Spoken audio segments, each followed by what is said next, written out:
Welcome to DWBI Adda channel. Please subscribe for latest training videos. Hello, good morning.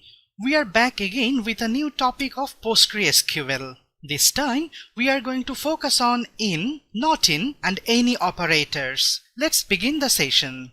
In this section, we will learn how to use in and not in operators in the where clause to check if a value matches any value in the list. We can use in operator in two ways. First, in operator can be set with a set of values. The in operator returns true if the value matches any value in the list.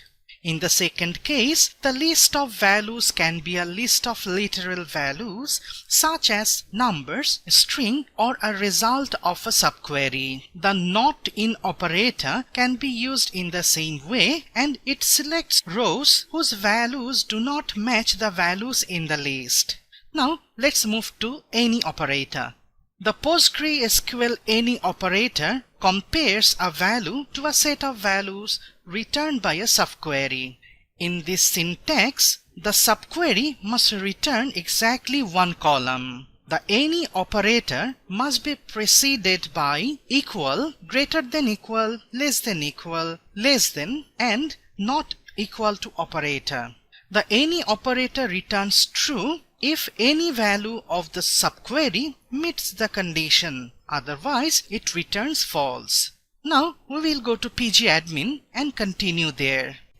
We are starting with in operator with a specific value set. We are selecting customer ID, rental ID, and return date columns from rental table, and we are considering only the customer ID 1 and 2 from the in operator.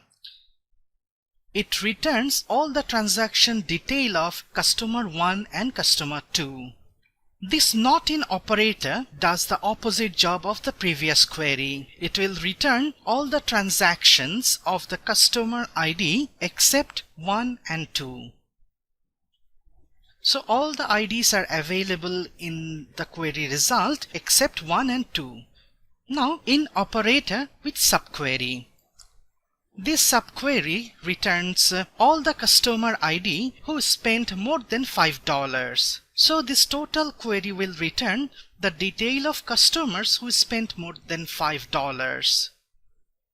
So in operator returns true for all the true combination of value available in customer ID with the list of value available in the subquery. Finally, any operator. Similar to our previous subquery, this will return the list of customer IDs who spent more than $5. If any of the values of this subquery matches with the customer ID, it will display the detail for that.